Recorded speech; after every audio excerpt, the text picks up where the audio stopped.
Egunon, queridos patitos, ciertamente vamos a tratar un poco algún asunto ligado a esta situación de el estado indio de Manipur, ¿no? Seguramente habrá gente que pueda hacer una disquisición mucho más detallada, pero vamos a poner simplemente encima de la mesa un asunto como es la intersección de comunidades en el ámbito económico, religioso, como cobertura a veces de situaciones en donde, a pesar de que ambos contendientes han sido convertidos a la nueva fe hace relativamente poco tiempo, las situaciones de estas comunidades, según recuerdo, y creo que no me equivoco, porque creo que es el choque más reconocible en esa zona y que no hay otro parecido, por lo menos entre este tipo de comunidades, no afecta, creo que al budismo, pero si fuera el hinduismo tampoco pasaría nada. Y otra afecta al cristianismo. Es una minoría relativamente importante en el ámbito de India, a pesar de que hay una minoría que está creciendo bastante y existe, y es una que en teoría debería de estar ya arreglada, porque en 1947, o la partición de el Punjab, de la zona del Raj británico, ciertamente se pensó la división entre Pakistán oriental, Pakistán occidental, en suma el Pakistán, la tierra de los puros, y ciertamente la zona con mayoría islámica de el territorio del Raj, y luego el Indostán, la zona india, para los bueno, los hijos de Gandhi, que serían comandados por Nehru, y ahí tendríamos, por ejemplo, la intentona de la conferencia de Bandung con los no alineados, a pesar de que, evidentemente, en este mundo del siglo XXI, pues tenemos esa situación distinta, pero igual, en donde hay una alineación o con Estados Unidos o con China. Con lo cual ahí tenemos una situación en la que, por ejemplo, en Vietnam, que tiene un 93% de fans del capitalismo, pues está teniendo una cierta ligazón con India para poder tener pues una situación más favorable geopolítica y geoestratégicamente. Pero ciertamente vamos a ir no a esa situación. Por ejemplo, también tenemos a los Rohingya en Birmania, que formaban parte del Raj, y budistas, la religión de la paz, esos con el vestido anaranjado, que veíamos por ejemplo en el año 1968 en Vietnam, precisamente con la autoinmolación para llamar la atención, en una situación curiosa en donde una pequeña minoría de afrancesados, con ligazón con los que eran antiguos dueños, con el ámbito colonial francés, pues ciertamente católicos, una minoría, muy minoría católica, que eran los que controlaban los resortes del poder, se veía en contra con una mayoría de vietnamitas que profesaban más bien la religión budista, con una situación ciertamente geopolítica curiosa, en tanto en cuanto eh, preferían luchar, aunque preferían sufrirla temporalmente, ya fuera una ocupación japonesa, antes la ocupación francesa y luego la ocupación estadounidense, que así es como lo refieren, refieren ocupaciones extranjeras, hasta el punto de que actualmente en Vietnam no tienen la idea de permitir el establecimiento de soldados extranjeros, ni una base, ni nada. Sí, por ejemplo, repostar y tener cierta capacidad para utilización de puertos, lo mismo que los vietnamitas pueden utilizar puertos indios, los indios pueden utilizar puertos vietnamitas, pero nada que sea permanente. Porque precisamente en el año 1975, cuando vencen, no ya en Saigón el día 30 de abril, cuando se produce esa evacuación de la embajada, que todos recordamos haber visto en algún momento de esa grabación, sino también la entrada en Phnom Penh, en la capital de Camboya, con la consiguiente, durante los siguientes 3 años, la eliminación física de 2 millones de una población de 6 millones, un 33% evaporados. desaparecidos por llevar hasta último término el marxismo-leninismo. Esa es la razón. Y eso significó, precisamente en Occidente, significó gente que estaba diciendo: eso no existe, no hay genocidio camboyano. Alucinante, ¿eh? Alucinante. Y, por supuesto, allí obligaron a Vietnam a entrar en guerra, entrar físicamente en Camboya, porque si un tercio se ha volatilizado en 3 años, imaginen dejarle otros 6 años a los Khmeres rojos. Y eso, bueno, tener un país fantasma justo al lado, como que no gusta. Sobre todo siendo tan fanáticos y tan absolutamente destructivos. Pero es que, mientras Vietnam trata de liberar al pueblo camboyano, China ataca a Vietnam en la guerra chino-vietnamita de 1978-1979. ¿Y saben qué? Ganó Vietnam. Ganó Vietnam. Por lo tanto, Vietnam ganó, se puede decir, su libertad con los japoneses, luego con los franceses, luego con los estadounidenses y luego en 1978-1979 se la ganó a los chinos. Y por eso, ciertamente, ahora la cosa debería de tener una cierta memoria el pueblo chino para no enfrentarse con los vietnamitas. Porque, como decía, los vietnamitas estaban dispuestos a soportar la presencia de los franceses, la presencia de los estadounidenses, pero no estaban dispuestos a tolerar la presencia de los chinos porque sabían que si se quedaban eran 1000 años de presencia china en Vietnam, como había pasado en su pretérito tiempo. No tan lejano. La memoria de los pueblos a veces incorpora estos elementos y por eso ahí estaba la memoria de la presencia china, de la que finalmente se habían liberado y sabían precisamente esa diferencia de unos y otros a la hora de tener relaciones. Y quizá por eso tengan esta relación especial, distinta, con los indios, que evidentemente saben que no tienen ninguna apetencia territorial sobre Vietnam. Y por eso la ayuda seguramente les sirva bastante. Pero dentro de la India hay dificultades, más allá de la situación de triangulamiento con los Estados Unidos y con China. Pues evidentemente el tema de los Himalayas, la zona de las islas de Andamán y Nicobar, la situación en Birmania, donde hay dificultades con el golpe de Estado y el control territorial no es muy claro, porque hay diferentes agentes y actores que tratan de controlar el territorio birmano, y por lo tanto ahí el collar de perlas y la contraparte de India pues está sobre la mesa para tratar de jugar un papel en el ámbito geopolítico. Pero como digo, a nivel interno, la composición de la India es todavía endeble, a pesar de ser el primer país, el número 1 en población del mundo. Una situación que tanto China, pero también Rusia, han decrecido en el año 2022. Han decrecido en población. Y China tiene una dificultad extra porque con la política maltusiana de hijo único, el horizonte poblacional de China significa que a final de este siglo pues puedan llegar a tener incluso 500 millones teniendo ahora 1400. Por lo tanto, China tiene una dificultad complicada en cuanto al envejecimiento. Sí, el envejecimiento pareciera que es una cosa solamente de los europeos, y los asiáticos y los americanos tienen esta dificultad, salvo quizá los Estados Unidos, con su política poblacional, en cuyo peor escenario significaría el mantenimiento del actual nivel poblacional o subir bastantes millones a final del siglo.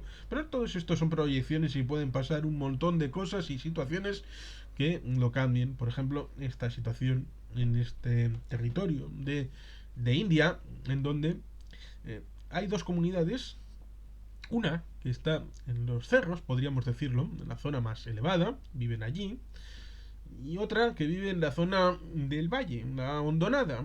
Y los recursos pues siempre son limitados, como uno puede pensar.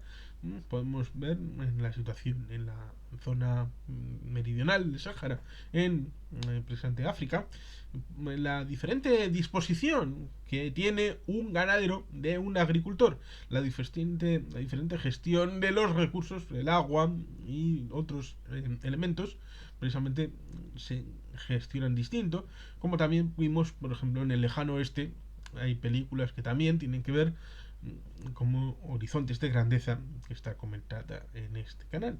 Y por tanto, ciertamente todos estos elementos a veces se recuperan de la lejana historia, lo mismo que en el cristianismo, en la Sagrada Biblia, tenemos la situación de Adán y Eva con sus hijos Caín y Abel. Caín sería el sedentario urbanita y Abel sería el agroganadero de una disposición más mm, nómada. Y por lo tanto, esa relación, ya en los primeros tiempos supuestamente de la humanidad, del Génesis, la tenemos evolucionada en los diferentes contextos. Y aquí, en el caso que nos ocupa, tendríamos precisamente ese choque en donde unos tratan de prevalecer sobre los otros. Y precisamente en la India gobierna un partido nacionalista que ya fue objeto de polémicas en los años 90 y comienzos del siglo XXI.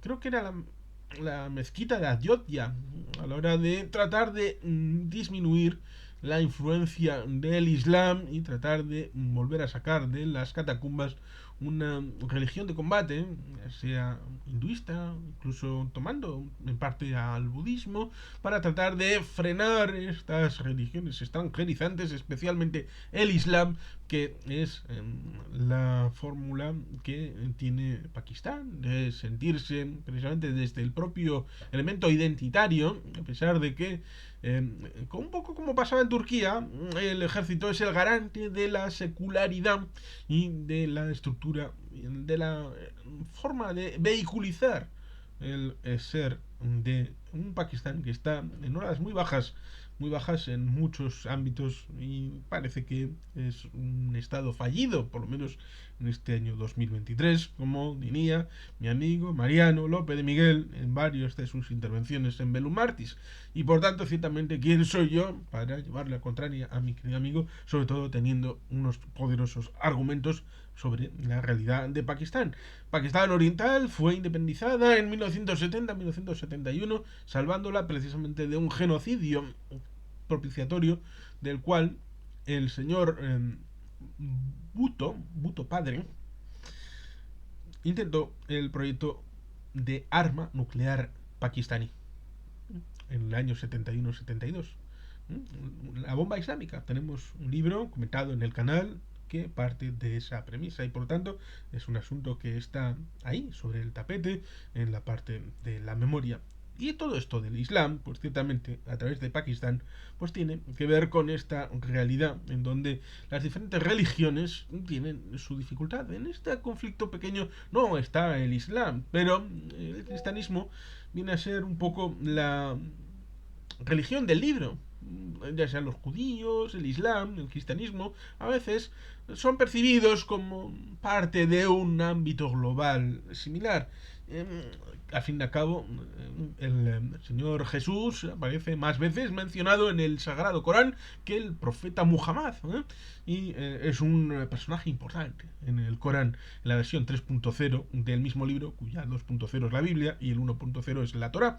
Y por lo tanto, ciertamente ahí tenemos un asunto conflictivo que tiene que ver con la religión como cobertura, para dar cobertura a la identidad de dos grupos distintos, pero con posicionamientos diferentes, incluso geográfico, respecto a quién tiene el poder sobre el quién se impone sobre quién, para tratar de tener la prevalencia.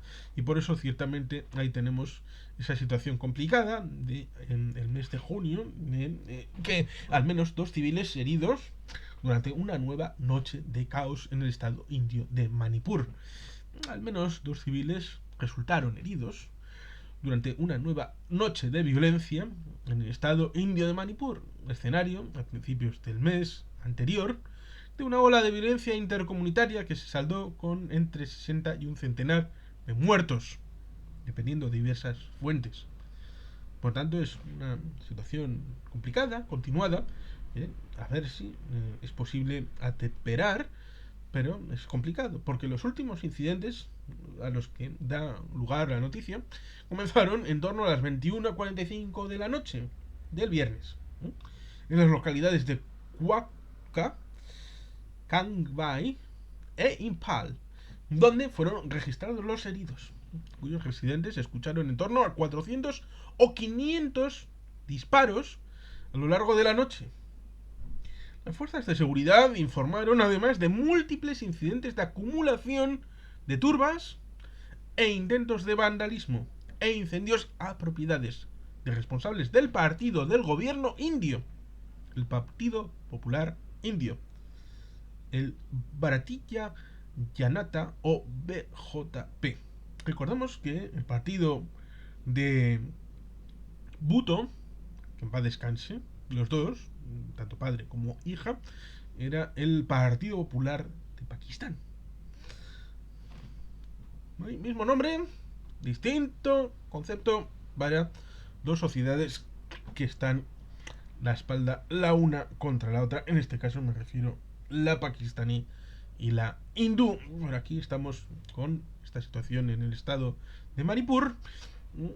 Los disturbios de mayo comenzaron durante una marcha convocada por el sindicato de todos los estudiantes tribales de Manipur, ATSUM, en apoyo a las comunidades nativas Naga y Kuki, después de que las autoridades hayan puesto en marcha una medida para conceder el estatus de tribu a la comunidad Meitei, mayoritaria en el estado indio. Las turbas, esta pasada noche, intentaron destrozar la residencia del presidente estatal del BJP, Adhikarimayun Sarda Devi. Incendiaron la oficina central del distrito electoral de la asamblea de Tongju. Un equipo conjunto del ejército, junto a fusileros del vecino estado de Assam, las fuerzas de acción rápida y la policía local, tuvo que acabar desplegando para intentar contener la situación, informa la cadena News 18. Y quizá por hacernos una idea de cómo es el estado y más allá de este conflicto en versión pequeña, vamos a señalar el hecho de que es ciertamente un estado que linda con Birmania, con Myanmar, que se unió como territorio en 1956 y se formó como estado en 1972 y que tiene una población en el año 2011, no vamos a ir a 1956, 1972, 2011, tiene una población de unos 2.855.794 personas y por lo tanto tenemos una población que ha ido creciendo, en parte, porque en 2001 era de 2.294.000 y en 1951 de 578.000. Por lo tanto, ha habido un incremento de cada década de 35, 37,6, 32, 30, 25 y 24,5% sobre el censo de la India. Y ciertamente la diversidad es amplia porque hay las lenguas que se hablan en Manipur serían el Meitei que es un